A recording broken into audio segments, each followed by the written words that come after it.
hearing this morning on Dodd-Frank and on Choice Act 2.0, as it's called. What would Choice Act 2.0 do that's different than Choice 1.0? Well, they're quite similar, but the most important thing is we're going to promote economic growth. I think there will be greater financial stability. We're going to get out of the bailout business. We're basically going to replace bailouts with bankruptcy, replace complexity with simplicity, replace federal micromanagement with market discipline. And of all the Obama-era regulations that have been imposed on our economy, none are worse than Dodd-Frank. In fact, Dodd-Frank imposes greater regulations on our business enterprises than all the other Obama-era regulations combined. This is an economy under the Trump administration that's poised to take off after all the years of Obamonomics. But what we've got to do is we've got to have fundamental tax reform. We've got to repeal and replace Dodd-Frank, and the way to do it is the Financial Choice Act with private capital instead of taxpayer bailouts, and let freedom ring. Let's talk about the ending of private bailouts, because last week President Trump signed a series of executive orders and memorandums that would review orderly liquidation authority. That came up several times during the hearing earlier today. What would your bill do to address orderly liquidation authority and the issue of too big to fail? Well, Kevin, what we do is we replace the orderly liquidation authority and the ability to designate so-called SIFIs, too big to fail, important financial institutions. Because what happens is it becomes a self-perpetuating phenomena. The big banks get bigger, and that's what we've seen after Dodd-Frank. In fact, the big banks have gotten bigger. That doesn't create more financial stability. So we replace this bailout authority that Dodd-Frank instituted into law, and we replace it with a new subchapter of our bankruptcy code. The truth is there is no reason why large, complex financial institutions can't be resolved in a bankruptcy setting, but there are improvements that can be made with respect to expertise, with respect to rapid response, with respect to certain stays on derivative positions. So we have improved that, and that's the way to go, because ultimately we want shareholders in counterparties to have the right risk tolerance and not impose that upon the taxpayers. And so we believe that will help create the balance that will promote more economic growth and still make our economy more stable. So let's talk about the politics of this, because politically speaking, this is being interpreted by folks here on Capitol Hill as a bit more of a conservative piece of legislation than the first go-around. Have you received assurances or a timetable for when this legislation will get a vote on the floor, and then what happens in terms of when it heads over to the Senate? Well, I would just refer you to the Speaker's comments this morning, where I think he said soon. Now, so how soon is soon, Mr. Chairman? Soon is soon. Soon is soon. Yeah. But what about in terms of as you negotiate with the Senate? What is the timetable in terms of passing this legislation? Well, again, I expect that we will bring it to the House floor in fairly short order. Yeah. The Senate's going to do what the Senate's going to do, and Civics 101 teaches us the House passes a bill, the Senate passes a bill. But a first-year priority? Yeah, absolutely. Every conversation I've had with the President, the Vice President, the Speaker, this is a this-year priority, and so that's what we're driving for. I mean, again, we've got too much capital locked up sitting on the sidelines. Entrepreneurship is at a generational low. We are losing the feeder stock of jobs in America, and that's our entrepreneurial activities and our small businesses. I want to get into the weeds a little bit here about the Consumer Financial Protection Bureau. You have called for Director Cordray to be fired. Your committee has taken issue with the way that he has overseen the CFPB. What would your legislation do in terms of addressing CFPB, and what, I guess, tools and message do you have for the White House and how to deal with Director Cordray? Well, first, the CFPB is arguably the most powerful and unaccountable federal agency in the history of the Republic. It's also, I think, one of two federal agencies since the New Deal where its structure has been ruled unconstitutional by a court.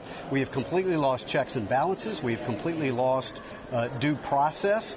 And so anybody who believes in the democratic process cannot believe in this particular institution, because one unelected, one unaccountable official can decide what mortgages we have on our home, what credit cards go into our wallet. What we would do, Kevin, is to create an institution not unlike the Federal Trade Commission, which is a pure law enforcement agency.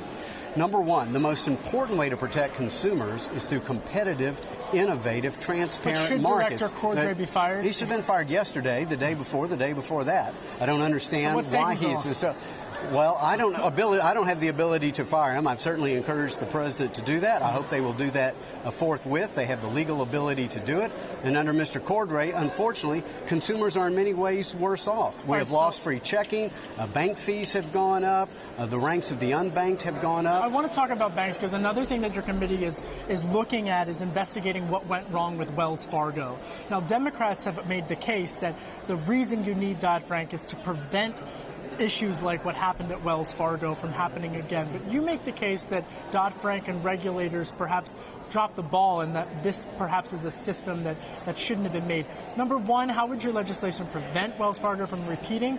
And number two, what is the status of your investigation? Well, number one, it is the work of Congress to make the law. The executive branch is supposed to enforce the law, and I think it's fairly clear that the CFPB was asleep at the switch.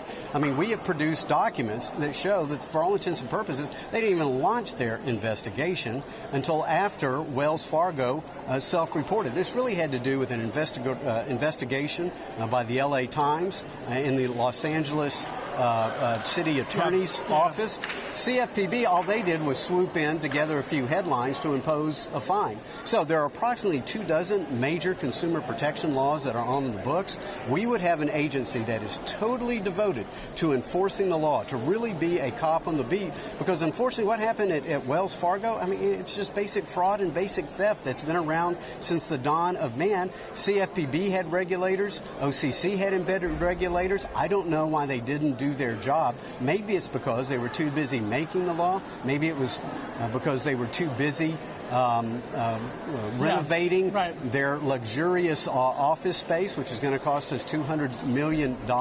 Maybe they were too busy fighting off the charges of racial discrimination within their own agency. We should note that these are allegations that they refute. I do want to quickly, last question, big tax reform plan that was just announced regarding a comprehensive tax reform. Do you have any concerns about, number one, how to pay for this, and what do you make of the president's tax proposal? Well, unfortunately, it was just released, and I literally came from committee and literally came from the House floor voting, so I haven't been able to see the president's plan, but I heard it contains things like cuts and flatter systems, so I think I'm probably already there, but I need an opportunity to study it. What I know about it, I think will be helpful. Nothing says economic growth quite like fundamental tax reform. As you well know, we have the highest corporate tax rate in the industrialized world.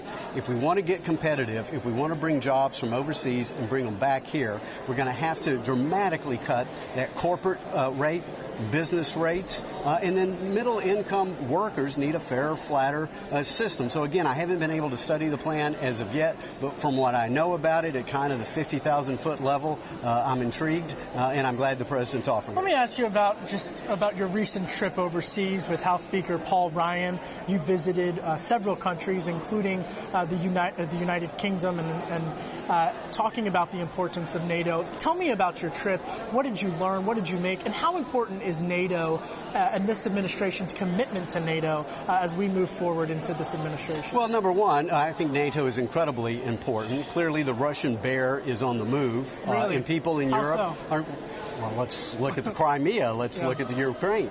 Let's look at the history. I mean, we came from Estonia, a place that was occupied by the Soviets for, roughly 4 decades. I mean, every single family has some story about some relative being shipped to the Gulag. I mean, it's just tragic what happened in Eastern Europe. And so I think that what we ultimately see in Mr. Putin is a desire to recreate the Soviet Union empire. And it's NATO that is standing between him and that particular goal. I want to give our president great credit for challenging the other NATO nations to actually make good on their commitments to commit to 2% GDP on national defense. And frankly, a lot of them are getting there. Others are on their way. And I don't think but for our president challenging them to do that, that they would have followed through on that commitment. So I think we will see a stronger NATO, better defense NATO, and hopefully be able to keep Russia in check because they are not doing anything